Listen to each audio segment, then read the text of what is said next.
Muito boa tarde a todos e a todas, senhoras e senhores deputados.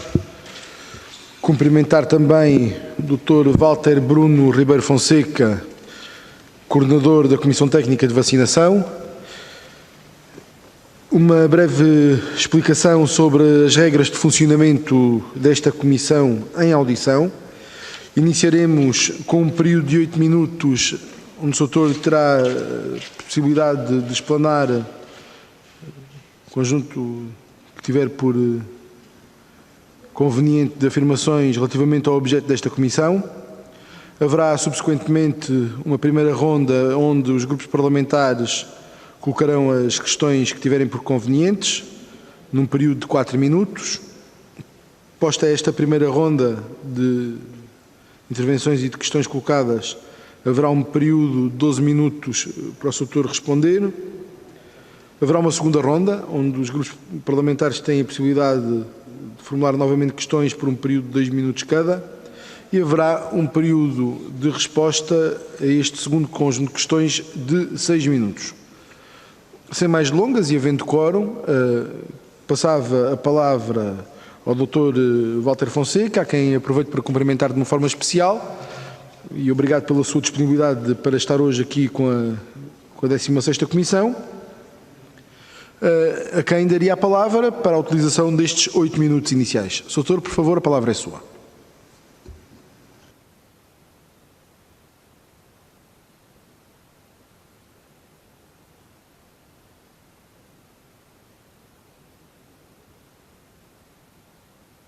Peço desculpa, nós não estamos a ouvir, não sei se tem o microfone desligado. Já conseguem ouvir? Agora perfeitamente. Por favor, 8 minutos. Muito obrigado, Sr. Presidente, pela disponibilidade. Queria aproveitar por cumprimentar todos os presentes nesta comissão e dizer que me faço acompanhar por 2 membros da Comissão Técnica de Vacinação contra a Covid-19. Do meu lado esquerdo, o Dr. José Gonçalo Marques, coordenador adjunto desta comissão, e do meu lado direito, o professor Luís Graça. A Comissão Técnica de Vacinação contra a Covid-19 foi formalizada por despacho a 4 de novembro de 2020 como um órgão consultivo da Diretora-Geral da Saúde. Tem como funções, entre outras, dar pareceres técnicos sobre as estratégias de vacinação contra a Covid-19 em Portugal, definir e recomendar grupos-alvo para priorização para a vacinação contra a Covid-19 e dar pareceres técnicos sobre as vacinas contra a Covid-19 que venham sendo aprovadas na União Europeia. Contudo, é de ressalvar que o acompanhamento técnico à Direção-Geral da Saúde sobre a vacinação contra a Covid-19 e as vacinas contra a Covid-19 começou bem antes da formalização desta comissão, no verão de 2020, num trabalho articulado entre a Direção-Geral da Saúde e o Infarmed, e que contou com o apoio técnico de peritos que hoje também integram a Comissão Técnica de Vacinação contra a Covid-19. Esta comissão, vulgarmente conhecida como CTVC, apoia por isso a Diretora-Geral do ponto de vista da fundamentação técnica e também aquilo que é hoje conhecida como a campanha de vacinação contra a Covid-19, que, como é do conhecimento público, tem um modelo de governação estabelecido pelo despacho 11.737/2020, de 26 de novembro, que estabelece o modelo de governação para a campanha de vacinação. Ao longo destes últimos meses, a Comissão tem reunido periodicamente, correspondendo às solicitações que nos são colocadas do ponto de vista técnico-científico, e tem emitido vários pareceres relacionados com os mais diversos assuntos, enquadrados naturalmente na sua missão e nas suas funções. Este trabalho tem sido apoiado sempre pela evidência científica disponível a cada momento da pandemia e a cada momento da evolução do próprio conhecimento, bem como em dados epidemiológicos nacionais e internacionais e também por análises comparativas com recomendações de outros países, quando é considerado apropriado. Contudo, este é um ambiente que ainda tem um nível de incerteza significativo e a evolução do conhecimento é rápida, daí que estejamos sempre a acompanhar a evolução do conhecimento num plano que, desde o primeiro momento, se estabeleceu como dinâmico e evolutivo para ser adaptável àquilo que é ainda um conjunto de peças de conhecimento científico que se vão adicionando todos os dias. Permitiu-se, contudo, definir um plano de vacinação com base em grupos prioritários que apenas definem uma sequência de priorização, não quem é e quem não é vacinado, uma vez que, como sabemos, um dos princípios desta campanha é a universalidade e todas as pessoas elegíveis serão vacinadas. Pretende-se, com o plano e o acompanhamento desta Comissão, contribuir com o melhor suporte científico existente a cada momento para os objetivos de saúde pública desta campanha de vacinação, nomeadamente reduzir a mortalidade e os internamentos por Covid-19, reduzir os surtos, sobretudo nas populações mais vulneráveis, e minimizar o impacto da Covid-19 no sistema de saúde e na sociedade. Muito obrigado. Muito obrigado, Sr. Coordenador. Passava então a palavra aos grupos parlamentares. Primeiro o PSD, autor do requerimento. Sr. Deputado Ricardo Batista Leite, por favor, 4 minutos. Muito obrigado, Sr. Presidente, Senhoras e Senhores Deputados. Começo por agradecer mais uma vez a disponibilidade do Dr. Walter Fonseca e dos demais membros da Comissão Técnica de Vacinação para estarem presentes nesta audição. Começava a audição por dizer que até ao momento, pelo menos o grupo parlamentar do PSD ainda não recebeu nenhum documento da Comissão Técnica de Vacinação. Nós, na última audição que tivemos no âmbito da Comissão de Saúde, há pouco tempo atrás, tínhamos solicitado o envio de todos os documentos que tinham sustentado as posições científicas. Reiteramos esse pedido. Aliás, tem sido um problema que até agora não temos recebido praticamente informação nenhuma de nenhuma entidade governamental, depois de múltiplos requerimentos que o PSD tem feito a entregar por via da mesa a solicitar informação, e creio que o respeito perante a Assembleia da República e esta Comissão exige que, de facto, cumpram com este nosso pedido. A outra questão que eu queria colocar, já perguntei 2 vezes, esta vai ser a 3ª vez, e fico à espera da resposta, na esperança de não ter que perguntar uma 4ª. A Comissão Técnica de Vacinação pronunciou-se alguma vez, por sua iniciativa ou a solicitação do Governo ou outra entidade pública, sobre a priorização da vacinação de quaisquer titulares de cargos políticos ou de cargos públicos? Sim ou não? Foram chamados a pronunciar-se, do ponto de vista técnico, sobre a priorização de vacinação de outros grupos especiais, como, por exemplo, polícias, bombeiros, militares. Creio que seria importante ouvir a vossa resposta, do ponto de vista técnico, sobre esta matéria e em que medida é que serviram de entidade consultora perante o Governo. Outra questão prende-se com esta diversificação de grupos prioritários que todos os dias surgem nas notícias e que leva a que haja uma dificuldade em compreender, perante a escassez de vacinas, quem vai ser vacinado primeiro. E aquilo que nós solicitamos, aliás já entregamos também um pedido nesse sentido, é que houvesse um plano atualizado da vacinação que definisse claramente esses prioritários, quais são os grupos, por fases, e dentro da primeira fase, neste momento são tantos grupos, é importante perceber qual é a ordem de prioridades dentro dos prioritários, porque não seria compreensível que pessoas saudáveis com 20 e poucos anos fossem vacinados antes das pessoas com mais de 80 anos e que, com base naquilo que foram informações dadas por Vossas Excelências na última audição, fossem vacinados primeiro. E, portanto, mas se tiverem uma posição tecnicamente contrária a esta, estamos todos ouvidos para perceber. Assim como, não tendo a informação documentada que não foi enviada, não conseguimos compreender e nem conseguimos responder às várias perguntas que nos chegam ao Parlamento, não só sobre a inclusão de determinados grupos, mas porque é que determinados grupos não foram incluídos.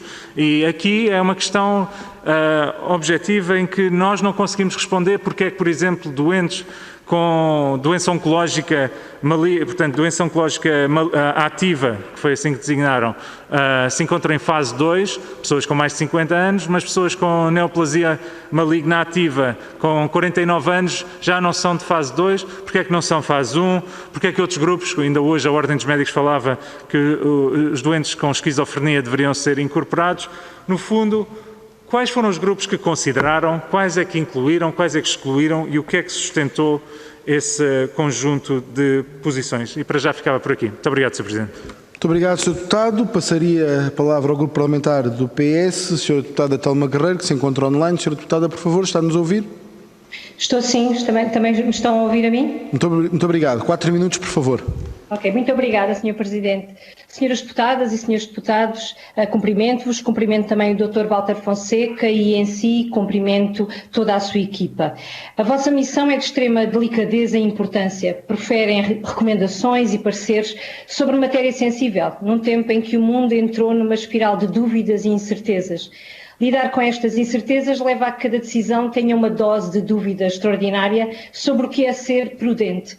Por isso, em nome do Grupo Parlamentar do Partido Socialista, vos agradecemos e reconhecemos todo o trabalho.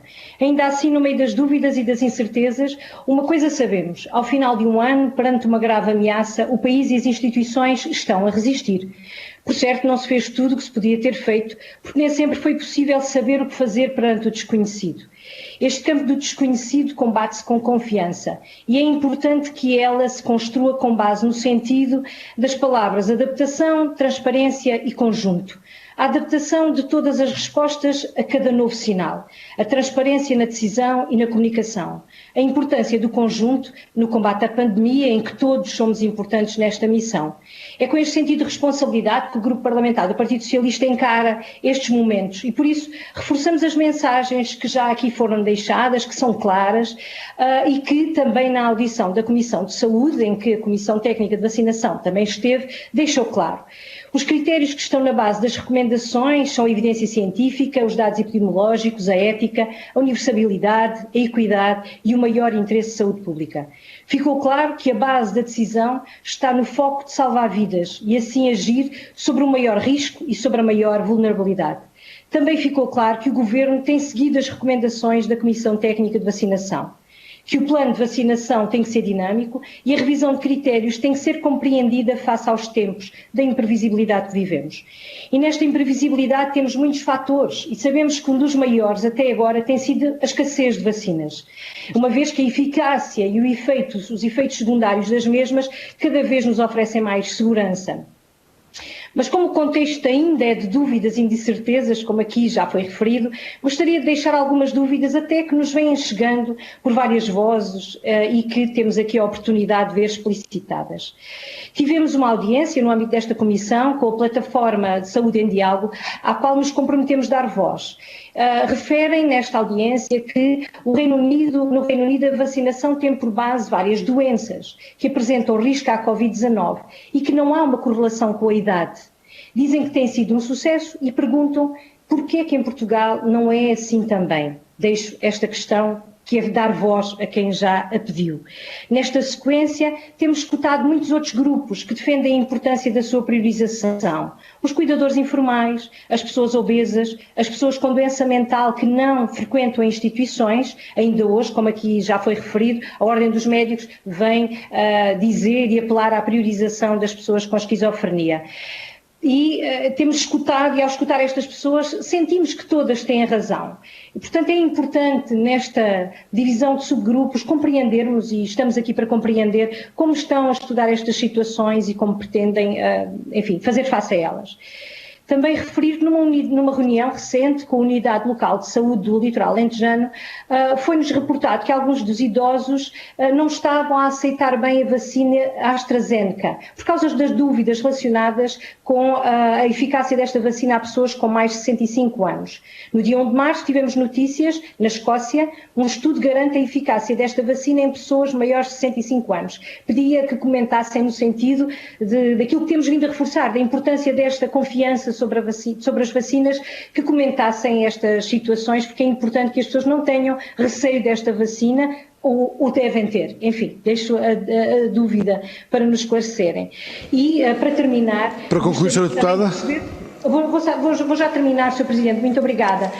Gostaria de perceber, para termos esta transparência e a tranquilidade, gostaria de ouvir a vossa opinião sobre esta possibilidade de os professores virem a ser priorizados no processo de vacinação. Muito obrigada. Muito obrigado, Sra. Deputada. Passava a palavra ao Grupo Parlamentar do Bloco de Esquerda, Sr. Deputado Moisés Ferreira, por favor, 4 minutos. Obrigado, Sr. Presidente. Senhoras e Srs. Deputados, cumprimentar o Dr. Walter Fonseca e a equipa da Comissão Técnica de Vacinação contra a Covid-19. Na verdade, são 4 perguntas. A primeira, sobre a introdução de novos grupos prioritários na vacinação.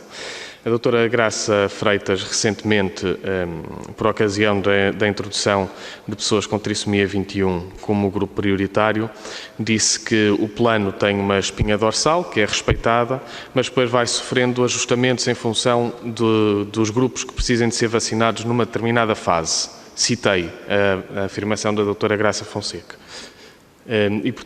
Graça Freitas, perdão.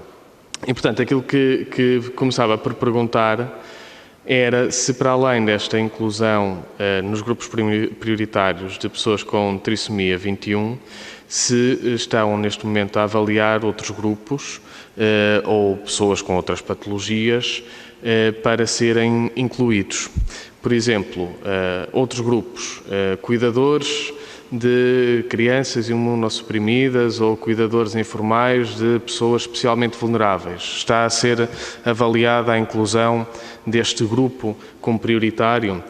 Recentemente, como sabem, na Lancet veio um estudo a dizer que pessoas com doença mental grave são especialmente vulneráveis à Covid-19 e a complicações associadas à Covid-19. Está a ser estudada a inclusão de pessoas com doença mental grave como grupo prioritário. Está a ser estudada a inclusão de outros grupos prioritários. Gostava de saber isso. A segunda questão tem a ver com professores e auxiliares de ação educativa. A Sra. Ministra da Saúde disse que, sendo um serviço essencial e sendo por onde deverá começar o desconfinamento, que não via com maus olhos, não colocava de parte a colocação dos professores e dos profissionais que são auxiliares da ação educativa no grupo prioritário. E aquilo que gostava de perguntar à Comissão Técnica de Vacinação é se estão também a avaliar e a estudar essa inclusão e essa alteração de prioridades para que professores e outros profissionais da área da educação sejam incluídos. Terceira questão. É verdade que na fase 1 e como grupo prioritário sempre esteve previsto, ainda bem, os profissionais da área da saúde. Eu devo dizer que sempre interpretamos, o Bloco de Esquerda sempre interpretou, que aqui estariam incluídos estudantes das áreas da saúde e outros profissionais que, até não tendo vínculo com os hospitais e com os centros de saúde, desempenham funções nestes equipamentos e estão sujeitos ao mesmo risco que profissionais de saúde, como, por exemplo, as pessoas que fazem a limpeza e a higienização dos espaços. Mas aquilo que nós vamos vendo, vamos sabendo, é que muitas destas pessoas não estão a ser vacinadas pelas instituições, não estão a ser referenciadas para vacinação prioritária e, portanto, aquilo que gostava de perguntar é se, da parte da Comissão Técnica de Vacinação, a ideia era estar incluído dentro do grupo profissionais de saúde, todos os profissionais de saúde, estudantes que estão em situação equiparável ao profissional de saúde e os profissionais que, mesmo não sendo funcionários contratados diretamente pelas instituições, trabalham no mesmo contexto, no mesmo ambiente e, portanto, estão expostos aos mesmos riscos. Se faz sentido que todos eles sejam vacinados dentro desta prioridade. Última pergunta. Falta de vacinas é o grande problema do nosso momento. Já foi até anunciado que existirão mais incumprimentos por parte das farmacêuticas, nomeadamente no segundo trimestre, e, portanto, isso atrasará também a segunda fase e a terceira fase de vacinação. E aquilo que pergunto é se a Comissão Técnica está a preparar algum aprimoramento dos critérios de priorização da segunda e da terceira fase, para haver subgrupos dentro destes grupos de prioridade, para que, assim que entrarmos nestas fases, tudo seja mais claro. Muito obrigado, Sr. Deputado. Passava a palavra ao Grupo Parlamentar do PCP. Sra. Deputada Alma Rivera, por favor, 4 minutos. Muito obrigada, Sr. Presidente. Cumprimentava o Dr. Walter Ribeiro Fonseca e toda a Comissão Técnica.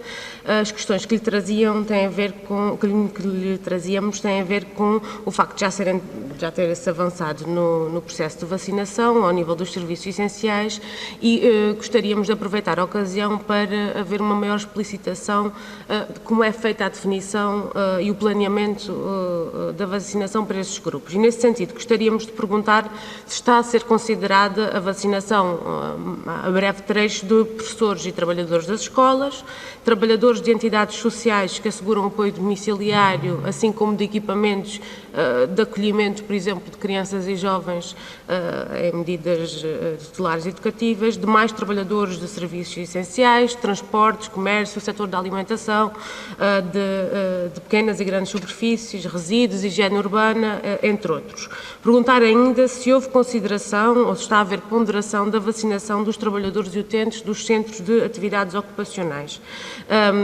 De pessoas com doenças raras, as notícias dizem que serão priorizadas mais doenças e por isso gostaríamos de perguntar que doenças estão a ser consideradas para efeito de priorização. Também perguntávamos relativamente aos estudantes, todos os estudantes das áreas da saúde que realizam estágios em equipamentos de saúde estão a ser considerados também, sendo que o coordenador da Task Force já assumiu que a vacinação será expandida a alguns estudantes. Uma outra pergunta, como se irá proceder com os cerca de 100 lares que já tiveram contágios, sendo compreensível que, estando ou tendo sido infectados há pouco tempo, não sejam agora vacinados, mas começa a colocar-se a questão sobre o que fazer e o que prevê o plano para estas situações, uma vez que, ou se ela está prevista a vacinação, ou que outras medidas podem estar pensadas, por exemplo, ao nível dos estudos sorológicos para a SARS-CoV-2. Uma outra questão, foram-nos notificados, ao encontro daquilo que também já foi aqui referido, casos de trabalhadores de serviços da saúde que não foram vacinados devido ao tipo de vínculo que têm à instituição, nomeadamente subcontratados, desempenhando exatamente as mesmas funções que colegas que nas mesmas unidades de saúde estão a ser considerados para vacinação. Isto para além de um problema social, que é a instabilidade no trabalho e a fragilidade dos vínculos, é também um problema de injustiça e de saúde e queríamos saber como é que esta situação está a ser abordada. Depois uma outra pergunta, como está a ser aferido se as pessoas que integram as listagens de vacinação cumprem de facto os requisitos prioritários definidos no plano de vacinação.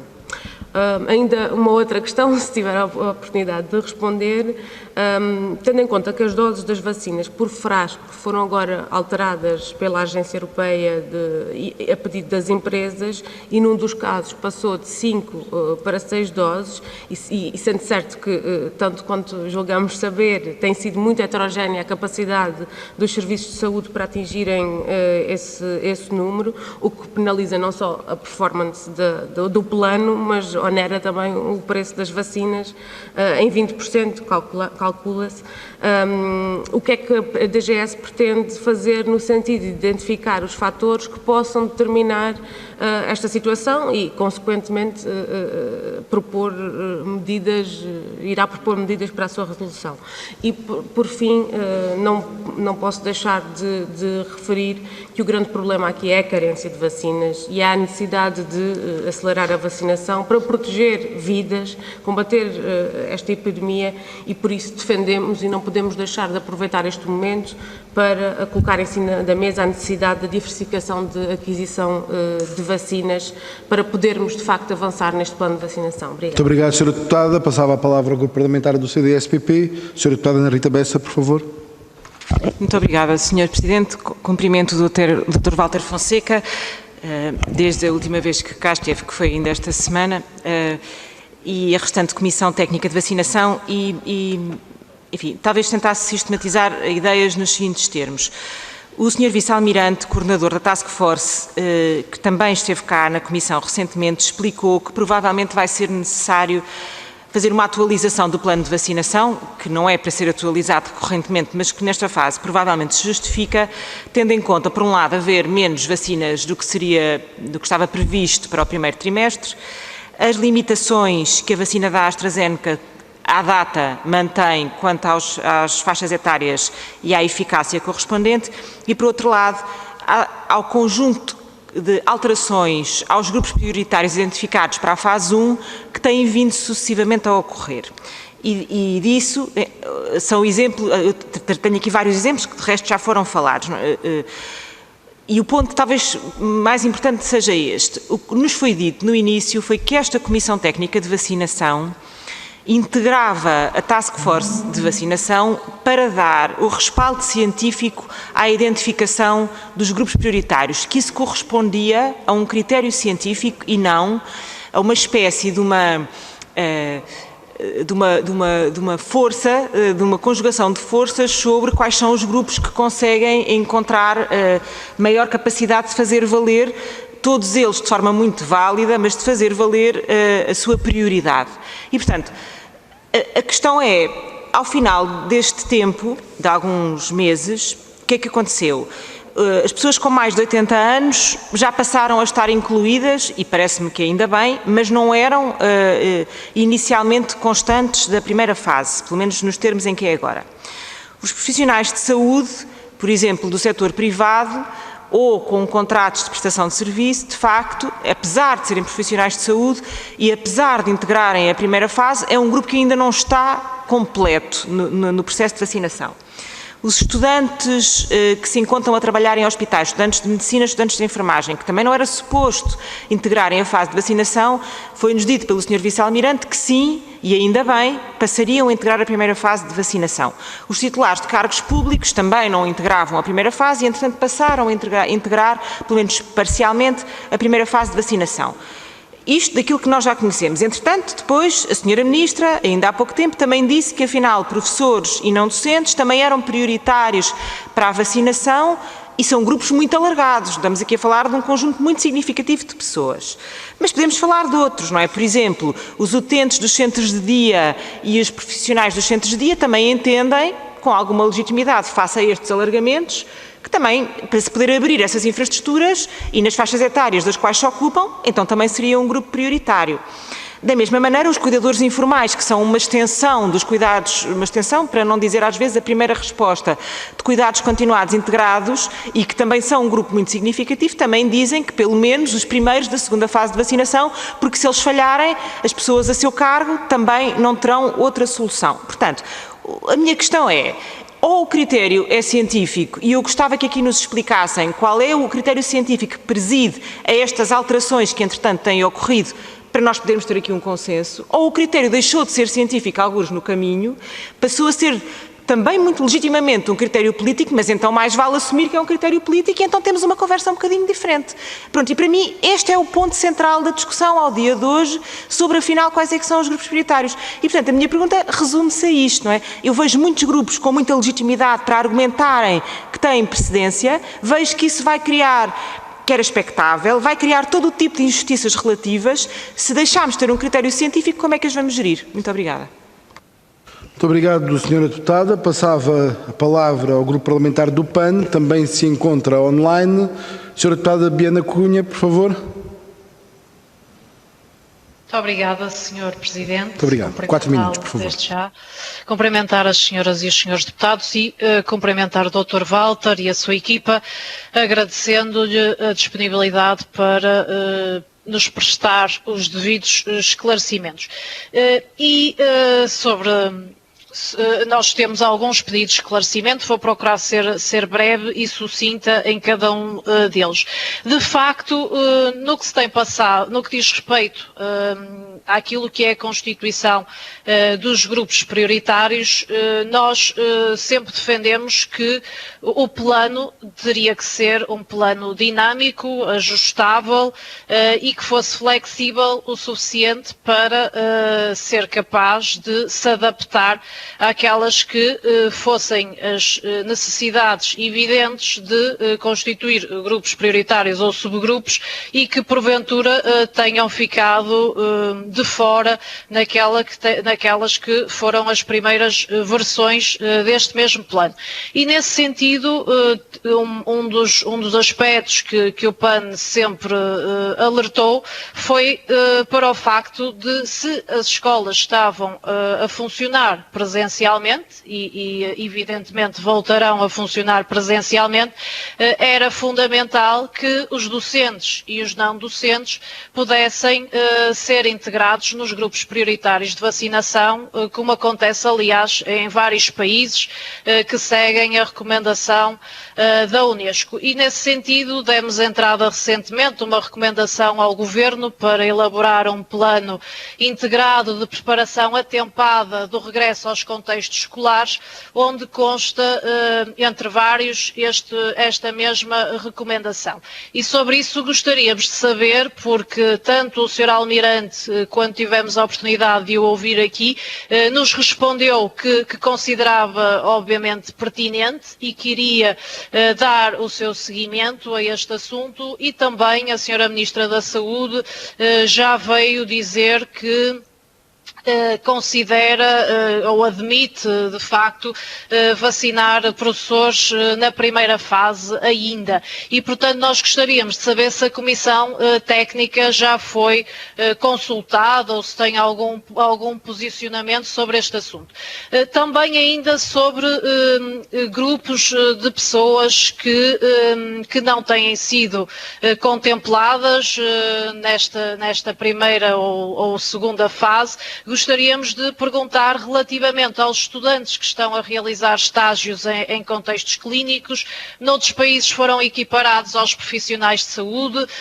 A FNEM, com quem reunimos e tivemos a oportunidade de ouvir, inclusivamente em sede de comissão, deu nota que estaríamos a falar de cerca de 10 mil estudantes. Gostaríamos de saber se a Comissão foi chamada a pronunciar-se sobre este assunto. Mais ainda, lembrar também que os especialistas em saúde mental, nomeadamente psiquiatras e psicólogos, têm vindo a alertar para a necessidade de considerar algumas pessoas com doença mental também nos grupos prioritários de vacinação e, portanto, gostaríamos de saber se têm alguma posição sobre esse assunto. E a Associação Nacional de Gerontologia apelou ao Governo que, à semelhança do que aconteceu nos lares, pudesse incluir estes trabalhadores o mais rapidamente possível naquilo que é o plano de vacinação. Gostaríamos também de saber se, a propósito desse grupo, tem alguma posição. Nós, recentemente, e fazemos-lo com alguma frequência, participamos também numa ronda junto de pessoas em situação de sem-abrigo, para as quais não está prevista nenhuma resposta no imediato ao nível da vacinação, e gostaríamos de saber se também já foram chamados a pronunciar-se sobre isso mesmo, até no seguimento da petição criada pelas organizações não governamentais. Muito obrigado, Sra. Deputada. Passava a palavra ao Grupo Parlamentar do PEV. Sra. Deputada Mariana Silva, por favor, 4 minutos. Obrigada, Sr. Presidente, Senhoras e Senhores Deputados. Cumprimentar e agradecer a presença do Dr. Walter Fonseca e não podia deixar de começar esta minha intervenção pelo que foram as palavras ontem do Sr. Ministro dos Negócios Estrangeiros em plenário, que, questionado sobre o facto de não termos vacinas suficientes, respondeu que existiam 2 problemas que poderiam ser o impedimento para a compra de outras vacinas. Resumidamente, O primeiro é que Portugal perdia alguns benefícios se comprasse de outra forma, se não nesta conjunta com a União Europeia, e o segundo é que se essas vacinas ainda não estão certificadas pela União Europeia, não podemos comprá-las. Mas ficamos sem perceber se foram ou não feitos contactos com outros produtores, algumas das quais já em circulação na União Europeia, para procurar que a Autoridade Nacional de Medicamentos as possa aprovar. E porque uma das dúvidas centrais que se colocam é se tivéssemos mais vacinas, se tivéssemos as vacinas suficientes, teríamos ou não a capacidade para vacinar toda a gente. Compreendemos que o plano de vacinação em fases se prenda com o facto de não existirem as vacinas suficientes e por isso é necessário priorizar, mas se tivéssemos as vacinas disponíveis e suficientes, a questão de priorizar determinados grupos estaria em cima da mesa talvez no primeiro mês, para que protegêssemos os mais vulneráveis, mas depois disso poderíamos vacinar toda a gente e interessa saber também se teríamos ou não essa capacidade. Dentro dos grupos mais frágeis, os idosos foram considerados, as pessoas portadoras de algumas doenças graves que as podem deixar ainda mais vulneráveis ao vírus também, mas para além destes grupos que estão já definidos como prioritários ou que já estão a ser introduzidos como tal, nesta primeira fase, até através de algumas pressões ou através de algum conhecimento científico que se foi fazendo e que se possibilitou que isto acontecesse desta forma. A pergunta que deixamos é se os profissionais, para além de todos aqueles que já foram questionados, de professores e outros, mas os profissionais que têm contacto direto com o público, que nunca confinaram, nem na primeira fase, nem na segunda fase, que lidam com milhares de pessoas por dia, que são aqueles que estão no comércio, que nos permitem que tenhamos acesso aos bens essenciais para o nosso dia-a-dia, se estes profissionais não deveriam estar também incluídos nesta primeira fase e se foi considerado alguma vez incluí-los. E também gostaria de colocar uma dúvida que nos tem chegado, que é destes constantes, ou desta possibilidade de adiarmos a segunda dose. Existem alguns profissionais de saúde que referem que lhes foi aplicada a primeira dose, mas que não sabem quando lhes será aplicada a segunda dose, porque não têm data ainda definida para ela. E fica a dúvida se existe ou não alguma possibilidade destas pessoas que ainda não sabem quando lhes será administrada a segunda dose, se há algum problema com o agendamento específico daquele local destes profissionais, de quem as aplicou, ou se não, se é normal e podendo fazer estes adiamentos, obrigada, Sr. Presidente, estou mesmo a terminar, podendo fazer estes adiamentos, se há aqui também um processo que está a ser agora alterado e se lhe é garantido que estas pessoas lhes será dada a segunda dose. Muito obrigado, Sra. Deputada. Obrigada. Obrigado, senhoras e senhores deputados. Passava a palavra ao Dr. Walter Fonseca para responder 12 minutos, repartindo com a sua equipa, como achar conveniente. Por favor, Sr. Doutor, não sei se nos está a ouvir. Muito obrigado. Muito obrigado, Sr. Presidente, muito obrigado, senhoras e senhores deputados. Nós procuraremos agrupar as várias questões que nos foram colocadas e faremos tentativamente 3 intervenções. Irei começar por partilhar com todos quais foram os critérios que estiveram na base da definição da fase 1 de prioridades e reiterando que o objetivo de definir grupos prioritários não é dizer quem são as pessoas que vão ser e as pessoas que não vão ser vacinadas, é apenas priorizar de uma forma sequencial, uma vez que o nosso plano de vacinação contra a Covid-19 em Portugal tem um carácter universal e, por isso, todas as pessoas elegíveis serão sequencialmente vacinadas. Existem 3 grandes critérios que levaram à definição da fase 1 do ponto de vista científico, como aqui foi referido. Por um lado, a intenção de reduzir internamentos e morte por Covid-19, e aqui há 2 pilares técnicos que dão este risco. Por um lado, a idade e as comorbilidades, e por outro, a exposição ao risco, sobretudo nas populações mais vulneráveis, em ambientes confinados e fechados, como é o caso dos lares, e, por outro lado, aquilo que é a previsão que tem sido revista, como sabem, de um número menor de vacinas do que aquele que inicialmente estava previsto. Conjugando todos estes pilares, foi definido uma fase 1 com base nas doenças que mais estavam associadas ao risco de internamento também em unidades de cuidados intensivos e ao risco de mortalidade por Covid-19, e depois foram priorizados também os contextos de maior risco de exposição e contágio, como os lares e muitas outras instituições de caráter fechado, independentemente da idade. Esta fase, toda ela tinha um outro pilar de preservar a capacidade de resposta, quer do SNS e do sistema de saúde, quer da própria resposta a populações vulneráveis, sobretudo em lares e instituições similares. E este foi o conjunto de critérios baseados em dados epidemiológicos nacionais que estiveram na base da definição da fase 1. Mas sempre foi dito, e ficou um ponto na fase 2 do plano de vacinação contra a Covid-19, que algumas doenças, tendo menor prevalência, poderiam vir a ser definidas numa fase subsequente. E isto pode acontecer por 2 razões.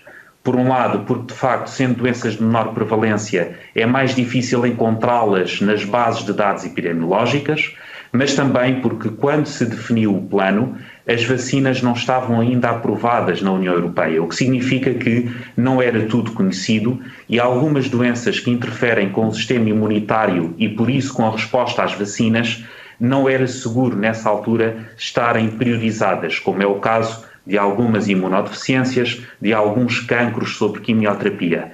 E por isso ficou a ressalva de que logo que as vacinas fossem aprovadas, logo que mais dados fossem conhecidos e que se progredisse na evolução do conhecimento científico, haveria lugar a revisão e atualização de algum destes detalhes. E isto leva-nos a partilhar com todos aquilo que está a ser feito exatamente para dar cumprimento a este ponto.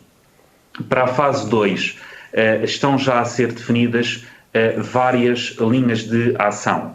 Por um lado, como foi dito, atendendo à rarefação de vacinas disponibilizadas a cada momento, estão a ser criadas estratificações adicionais nas doenças já definidas, por um lado, e por outro lado estão a ser definidas estas doenças que, sendo de menor prevalência, estão associadas a risco significativo de Covid-19, internamento e mortalidade. É o caso da trissomia 21, que foi já atualizada e incluída no plano, e, naturalmente, que este é um trabalho que está a ser feito com o recurso a parcerias de sociedades científicas, ordens profissionais, auscultando e procurando também, no modelo participativo, incluir na discussão as associações de doentes. Tudo isto está a ser feito para dar cumprimento a este ponto que ficou no plano de vacinação. Relativamente ainda só uma nota adicional, naturalmente que algumas destas doenças, pela sua história natural, têm idades e uma esperança média de vida diferente das pessoas que não têm este tipo de doenças, e tudo isso está a ser analisado e acompanhado para garantir o rigor científico que estas decisões, como aqui foram ditas, complexas, necessitam. Ainda sobre os serviços críticos, aquele que foi o pensamento técnico da Comissão Técnica de Vacinação contra a Covid-19 foi priorizar as pessoas, como aqui disse, que estavam envolvidas na resistência e na capacidade de resposta do sistema de saúde, e independentemente do vínculo profissional. O que importa para a definição destes grupos é, de facto, a sua exposição ao risco e não a sua profissão ou a sua carreira profissional ou o vínculo profissional. Esse foi o parecer da Comissão Técnica de Vacinação, baseado na exposição ao risco e na vulnerabilidade de cada um. Naturalmente que este princípio aplica-se à fase 1, não significa que não possam sucessivamente ser também considerados grupos considerados críticos numa fase subsequente pela sua importância para o normal funcionamento da sociedade. Mas este foi o nosso princípio para a definição dos serviços críticos da fase 1, que, como sabemos, estão a ser neste momento vacinados. Queria agora dar a palavra ao Dr. José Gonçalo Marques para nos falar um pouco das questões relacionadas com as idades e as comorbilidades, uma vez que foi colocada esta questão, e também as comparações com outros países que optaram por uma vacinação baseada em faixas etárias, e também sobre a questão dos lares que, entretanto, tiveram casos de Covid-19. Dr. José Gonçalo. Muito boa tarde. A questão que foi posta é posta de uma maneira que não corresponde totalmente à realidade, ou seja, o idoso não foi excluído da fase 1. O idoso é priorizado na primeiríssima fase da fase 1, na vacinação das ERPs. E o que é que nós verificamos? Nós verificamos que as ERPs, e quando há este surto em janeiro com uma incidência aumentada acima dos 80 e 85 anos, esta incidência aumenta sobretudo nas ERPs, que tinham sido o alvo da vacinação prioritária. Em simultâneo com os profissionais de saúde que estavam à frente da luta contra esta epidemia e em simultâneo com grupos de risco. O que é que deu a análise dos nossos dados, baseado nos dados que são conhecidos da Direção-Geral de Saúde e nos estudos, alguns tinham sido feitos sobre risco de internamento em cuidados intensivos e risco de morte. A conclusão a que nós chegámos e que consta do nosso parecer é que se nós vacinássemos simultaneamente as ERPs e os idosos que estão das ERPs e aqueles grupos de risco que foram identificados como tendo maior incidência de mortalidade simultaneamente com o internamento e internamento em UCIs, nós estaríamos a prevenir, com esta vacinação, o mesmo número de mortes e de internamentos do que se vacinássemos só os idosos com mais de 80 anos, mas estaríamos a prevenir muito mais em termos de cuidados intensivos, ou seja, a estratégia que melhor servia os ganhos em saúde no nosso país seria uma estratégia de vacinação do idoso que com maior incidência, que eram os que estavam nas ERPs, simultaneamente com estes grupos de risco. Isto estava associado a outra coisa que não nos podemos esquecer, que é a limitação do número de vacinas. Nós, para esta primeira fase, tínhamos uma quantidade de vacinas que sabíamos ou correspondia e não podíamos adotar um plano que não fosse execuível. Porque se nós fôssemos dizer vamos vacinar todos acima de 65 anos, era escusado. E como é que definíamos quem é que ia primeiro? Era escusado estar a fazer isso, não valia a pena. Esta era a estratégia para a qual nós tínhamos um número suficiente de vacinas e que conseguíamos vacinar os grupos que, como disse, nos dariam maiores ganhos em saúde. Porquê é que entram os 80 mais a seguir? Este 80 mais, no fundo, é uma antecipação do que seria a fase 2. A nossa fase 2 previa a vacinação de todos os adultos acima dos 65 anos de idade e os acima de 50 com outros grupos de risco. Ao vacinarmos 80 mais, era uma antecipação. E pergunto, e agora já havia mais vacinas? Como é que fizeram isso? Porque nós não anulámos outro grupo, nem podíamos, nem devíamos anular o grupo das patologias já definido para a fase 1. A ideia aqui parte de um pressuposto que foi assumido pela Comissão Técnica, o parecer é simultâneo, da possibilidade do alargamento do intervalo entre as doses. E já ouvi uma questão que foi posta sobre se os profissionais de saúde depois não têm a dose reservada se vão fazer a vacina, vão, todas as pessoas vão ser vacinadas e todas as pessoas vão ter 2 doses. O facto de se atrasar a dose não diminui a eficácia da segunda dose. Antes, pelo contrário, toda a nossa evidência é que se o atraso for de 3 meses, a eficácia da segunda dose é melhor. O que pode acontecer é uma ligeira diminuição da eficácia próximo do final deste período de 12 semanas. Mas é vantajoso se nós tivermos um maior número de população vacinada. Ou seja, é melhor ter 100 mil pessoas, por exemplo, vacinadas com uma proteção que no final pode ser de 80%, do que ter só metade vacinadas pessoas com 90%. Isto parece evidente. De maneira, quando nós fazemos o parecer dos 80+, além dos outros grupos do grupo 1, é simultaneamente com esta possibilidade, não tiramos vacinas da manga. E eu penso que estará respondida esta pergunta. Muito obrigado, Dr. José Gonçalo Marques. Dava agora a palavra ao professor Luís Graça para prestar também alguns esclarecimentos relativamente à vacina da AstraZeneca e depois, se ainda restar alguns minutos, voltarei a intervir para esclarecer ainda algumas questões que nos parecem faltar responder. Professor Luís Graça. Boa tarde. Vou fazer uma apresentação muito curta, porque foram levantadas algumas questões em relação a alguma preocupação com a utilização da vacina da AstraZeneca. Isto é um exemplo claro em como a evidência técnica muda ao longo do tempo e que força que haja algum refinamento das recomendações da Comissão Técnica de Vacinação.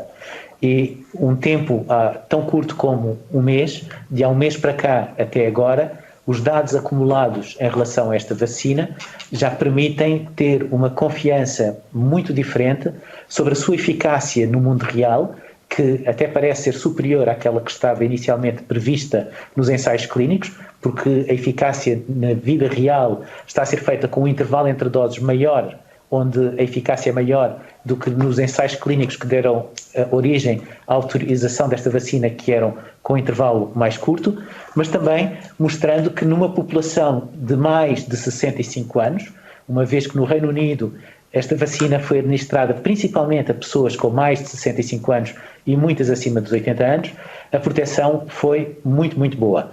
E isto é um exemplo de como a evidência muda e como as recomendações e os pareceres da Comissão Técnica têm que ir evoluindo com base na melhor informação científica que está disponível a cada momento. Muito obrigado, professor Luís Graça. E exatamente pelo surgimento destes novos dados, alguns dos quais surgiram esta semana, sobretudo da experiência do Reino Unido, com esta e as outras vacinas contra a Covid-19, que este assunto está novamente a ser acompanhado e analisado com todo o detalhe. Ainda procurando responder a algumas questões mais pontuais que nos foram colocadas pelas senhoras e senhores deputados, a quem mais uma vez agradecemos, relativamente aos estudantes dos cursos de saúde, naturalmente que reconhecemos a sua importância no normal funcionamento das unidades de saúde e, tal como as outras pessoas, serão vacinados. Nossa posição foi que, comparados com outros profissionais de saúde da linha da frente, assim chamados, não deveriam ser vacinados ao mesmo tempo, exatamente pela estratificação de risco que foi feita com base na exposição à infecção por SARS-CoV-2. Relativamente aos surtos nos lares e àquilo que acontece às pessoas que desenvolvem Covid-19 neste período da campanha de vacinação, aquilo que a evidência tem vindo a demonstrar é que a infecção natural por SARS-CoV-2 condiciona o aparecimento de imunidade pelo menos durante alguns meses, e esta duração tem sido cada vez demonstrada ser mais longa. Desta forma, as pessoas que depois de um surto num lar, atendendo à questão que nos foi colocada, as pessoas que nesse surto tiveram Covid-19 não necessitam de ser vacinadas de forma prioritária. As pessoas, naturalmente, que nesse surto não tiveram Covid-19 serão vacinadas logo que seja possível e que o surto seja dado como extinto. Relativamente a outros grupos prioritários, a Comissão Técnica de Vacinação contra a Covid-19, nomeadamente por setores de atividade, temos considerado que, independentemente do setor de atividade, qualquer profissional que pertença a um dos grupos definidos como prioritários, quer pela existência de doenças, quer pela sua idade, será vacinado prioritariamente de acordo com o plano estabelecido e que, não tendo ainda terminado a fase 1 do plano de vacinação, consideramos ser relevante atender à priorização das pessoas que foram definidas com base nos critérios que aqui partilhamos com todos. Muito obrigado. Muito obrigado, Sr. Coordenador da Comissão Técnica de Vacinação. Damos por concluída a primeira ronda de questões. Eu passava para uma segunda ronda a palavra ao Grupo Parlamentar do PSD. Sr. Deputado Ricardo Batista Leite, por favor, 2 minutos. Muito obrigado, Sr. Presidente. Não sei se o Dr. Walter me consegue ouvir. Doutor. Perfeitamente. Muito bem. É que eu fiz várias perguntas e não obtive qualquer resposta e era para garantir que me estava a ouvir. É a 4ª vez que lhe pergunto. E recordo que está a falar perante a Assembleia da República.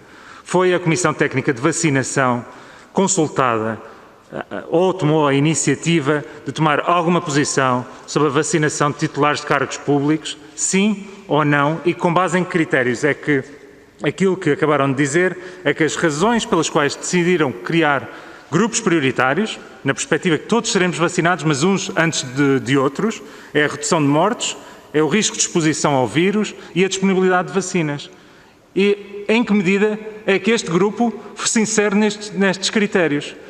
Eu gostaria de compreender qual foi a posição técnica, uma vez que o Sr. Primeiro-Ministro disse que todos os grupos de risco foram definidos com base naquilo que a Comissão Técnica de Vacinação definiu, assim como os polícias, os militares, os bombeiros, os professores e todos os outros grupos que foram sendo acrescentados a este plano. Segundo, não obtive qualquer resposta sobre os documentos que foram solicitados múltiplas vezes e continuam a não chegar ao Parlamento, se podem comprometer a enviar esses documentos que cientificamente sustentam tudo aquilo que defenderam e que sustentou a criação do plano. Terceiro aspecto, se vamos ter uma atualização pública do plano de vacinação com todas estas notícias de acrescentos ao plano inicial. Uma outra questão adicional tem a ver com uma notícia que saiu hoje sobre a possibilidade de só dar uma dose de vacina como booster a pessoas que já foram infectadas. Existem alguns estudos que apontam que isso pode ser um caminho, embora sejam com muito poucos doentes, e exigem sempre estudos estudos serológicos da imunidade dos potenciais pessoas a serem vacinadas antes e depois de receberem essa vacina. Se essa é uma proposta concreta da Comissão Técnica de Vacinação e em que moldes é que se irá executar. Muito obrigado. Muito obrigado, Sr. Deputado. Passava a palavra à Sra. Deputada Telma Guerreiro, do Partido Socialista. Sra. Deputada, por favor, 2 minutos. Muito obrigada, Sr. Presidente. Gostaria, obviamente, de agradecer mais uma vez todos os esclarecimentos que foram dados aqui hoje pela Comissão Técnica de Vacinação, reforçar a confiança na ciência, que é tão importante. Aquilo que a ciência nos deu durante este ano, que foi várias vacinas, e não era expectável que assim fosse, e deu-nos essas vacinas, deu-nos esta possibilidade de esperança e esta possibilidade de discussão sobre como vacinar, quem vacinar primeiro, e esta é claramente a ansiedade e a angústia de todos nós, todos os subgrupos que nos vão chegando, as pessoas que vão chegando, sendo elas consideradas ou não subgrupos, mas estas vozes que nos vão chegando a querer ser vacinadas. E este também foi um avanço muito, muito importante na ciência. Portugal já era determinante na vacinação e na aceitação da vacinação no seu Plano Nacional de Vacinação. Mais uma vez dá o exemplo, querendo esta vacinação. Portanto, gostava de reiterar esta confiança na ciência reiterar a confiança na Comissão Técnica de Vacinação, que mais uma vez mostrou aqui claramente os critérios científicos, que deixou claros pelo quais prossegue o seu trabalho e as suas recomendações e pareceres.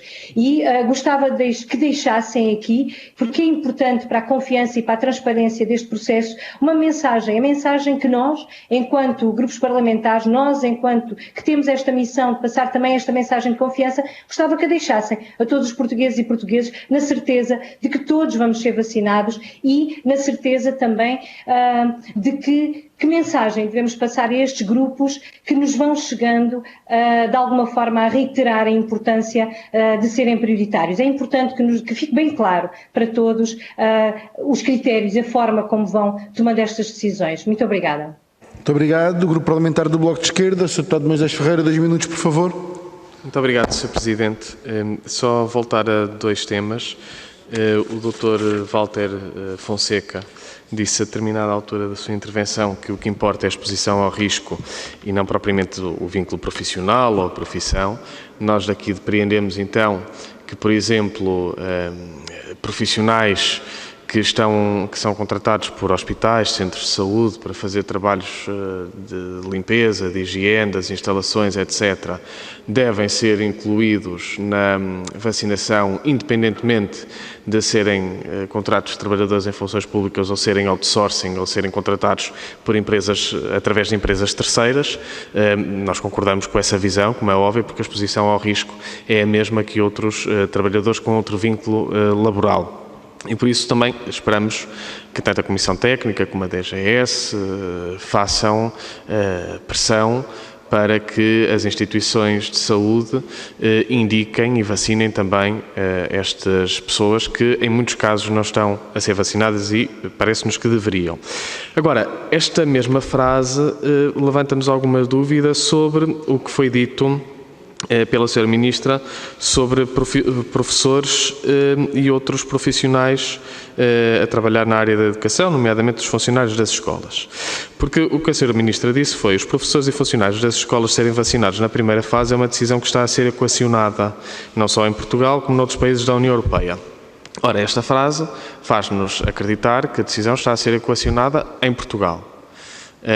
E aquilo que depreendi da intervenção anterior, ou das respostas anteriores do Dr. Walter Fonseca, que não parece que esteja a ser equacionado, pelo menos por parte da Comissão Técnica de Vacinação. E por isso eu gostava de perguntar, de forma muito direta, se a Comissão Técnica de Vacinação está a alterar os critérios de vacinação para incluir professores e funcionários das escolas. Muito obrigado. Muito obrigado, Sr. Deputado. Não havendo mais inscrições, passava a palavra ao Dr. Walter Fonseca, por favor, para responder 6 minutos.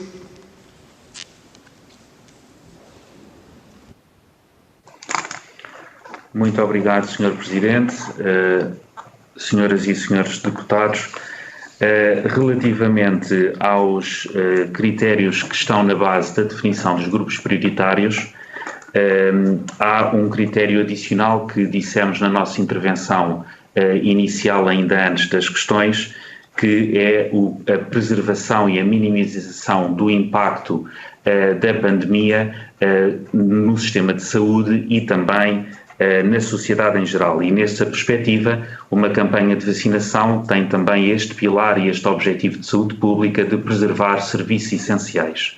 Nessa ótica, para além da priorização daqueles que estão mais expostos ao risco e que estão envolvidos no cuidar e no tratar das pessoas mais vulneráveis, existem grupos adicionais que podem ser considerados para a vacinação, desde altos cargos e titulares de órgãos de soberania até forças de segurança, militares e também outros profissionais que desempenham funções críticas que são necessárias para a preservação da sociedade. E, portanto, há de facto, como tínhamos referido, um pilar e objetivo de saúde pública de minimizar o impacto da pandemia Covid-19 no sistema de saúde, preservar a sociedade, e isto leva-nos a que se faça uma prioridade, como acabo de dizer, para os profissionais de saúde, que todos certamente compreenderão, e depois para serviços críticos, também eles definidos em função da evolução da situação epidemiológica, que é dinâmica e que também carece de adaptação do plano. Relativamente aos pareceres da Comissão Técnica de Vacinação, tanto quanto é do nosso conhecimento, eles serão disponibilizados conforme solicitado por esta Comissão. Ainda relativamente ao plano de vacinação contra a Covid-19 e a necessidade de uma atualização, aquilo que ouvimos nas declarações públicas do coordenador da Task Force é que há um momento, que é o momento atual, para a atualização deste plano e, por isso, a Comissão Técnica de Vacinação contra a Covid-19 dará todo o seu apoio científico, se for assim entendido, que é o momento de atualizar, tendendo a que houve já várias alterações que foram feitas. O mesmo se aplica, naturalmente, à questão das escolas e de outros grupos profissionais. A Comissão Técnica de Vacinação tem nas suas missões e funções dar pareceres técnicos sobre aquilo que nos seja solicitado. E por isso, no momento em que está a ser discutido, como ouvimos em declarações públicas, uma atualização ao plano, nós estaremos disponíveis para analisar tecnicamente com base naquilo que são os princípios que aqui já definimos. Vacinas disponíveis, risco de internamento e de mortalidade e minimização do impacto da Covid-19 nas populações mais vulneráveis, na sociedade e a sua também preservação. Tendo a que hoje também a situação epidemiológica não é aquela que existia em novembro, quando o plano foi pensado, aquela que mostrou ser mais gravosa em janeiro e que motivou também a revisão pelo risco de incidência que se estava a assistir em pessoas com mais de 80 anos, permitindo antecipar estas faixas etárias, independentemente das comorbilidades que estavam previstas logo no início da fase 2 para uma fase mais precoce. Finalmente, relativamente à possibilidade de administrar apenas uma dose de vacinas contra a Covid-19 em pessoas com Covid-19 por infecção natural, esta tem sido uma área de intensa discussão científica, não é ainda consensual. Alguns países, como por exemplo a França, adotaram esta recomendação. Faz sentido do ponto de vista imunológico e a Comissão Técnica de Vacinação contra a Covid-19 está a analisar esta possibilidade também numa ótica de dar o maior benefício possível a todas as pessoas. Muito obrigado. Muito obrigado, Sr. Coordenador da Comissão Técnica de Vacinação. Damos por concluída esta audição. Resta-me agradecer a sua disponibilidade, bem como a disponibilidade de toda a Comissão Técnica de Vacinação para responder às questões que foram colocadas, agradecer às senhoras e aos senhores deputados e despedir-me até à próxima semana para continuarmos os nossos trabalhos. Sr. Deputado, por favor. Muito obrigado. Apenas na sequência da audição, uma vez que o Sr. Coordenador da Comissão Técnica de Vacinação disse que os documentos iriam ser enviados, penso que para terem efeito prático e útil seria importante ser no contexto desta semana ou a próxima, e essa insistência da parte da Comissão seria muito apreciada da parte do PST. Tomo isso como um requerimento oral e, portanto, terá o mesmo caminho que os demais requerimentos orais relativamente à requisição de documentação para despacho e, portanto, que os serviços da Comissão possam fazer essa insistência redobrada para obtermos a documentação necessária para o bom andamento dos trabalhos. Muito obrigado.